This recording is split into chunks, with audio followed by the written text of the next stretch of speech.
Nusantara, tempat tinggalnya beribu etnik. Tapi pernah tak korang tertanya-tanya, kenapa rupa orang Nusantara ni berbeza-beza, tidak seperti orang di kawasan lain? Contohnya kawasan Eropah yang semua berkulit putih, dan Cina yang hampir semua bermata sepet. Kenapa orang Nusantara ni ada yang sepet, ada yang mata besar, ada yang berkulit cerah, dan ada yang berkulit gelap? Di Nusantara, ianya normal untuk melihat orang rupa begini di dalam satu keluarga yang sama. Jadi dari mana asalnya orang Nusantara ini? Adakah Nusantara mempunyai darah kacukan? Siapakah orang asal kawasan Nusantara ini? Jangan risau, hari ini saya akan ceritakan semuanya, tengok video ni sampai habis. Orang Nusantara iaitu orang Malaysia, Indonesia, dan Filipina berkongsi satu keluarga bahasa yang sama iaitu keluarga bahasa Austronesia.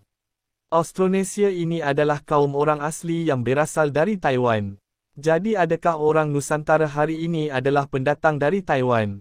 Jawapannya ya, dan tidak. Ini adalah rupa kebiasaan orang Nusantara, dan ini adalah rupa orang Austronesia. Jelas sekali mereka mempunyai rupa yang agak berbeza. Manusia pertama yang sampai ke Nusantara ialah manusia yang digelar sebagai Australoid, yang juga kini dikenali sebagai orang asli di Nusantara.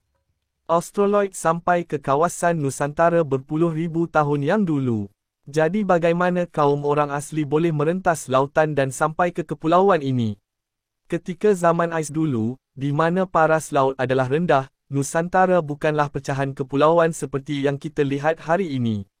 Tapi Nusantara dulu merupakan satu tanah besar yang bercantum, juga digelar sebagai Sundaland. Disebabkan inilah orang Australoid boleh sampai ke setiap pelosok Nusantara malah hingga ke Australia. Kerana Sundaland adalah satu kawasan tropika yang besar, lengkap dengan populasi manusia yang ramai, ada juga yang menganggap wujudnya peradaban besar di sini sebelum ditenggelami lautan. Sejauh mana kebenarannya, masih tidak diketahui. Pada 18,000 hingga 12,000 tahun yang lalu, iaitu di penghujung zaman ais, paras air perlahan-lahan meningkat dan memisahkan kawasan Sundaland menjadi pecahan kepulauan Nusantara yang kita lihat hari ini. Membuatkan kaum Australoid berpisah. Dan kerana berbelas ribu tahun lamanya orang Australoid berpisah antara satu sama lain, terdapat pecahan genetik yang berbeza-beza mengikut kawasan yang didiami.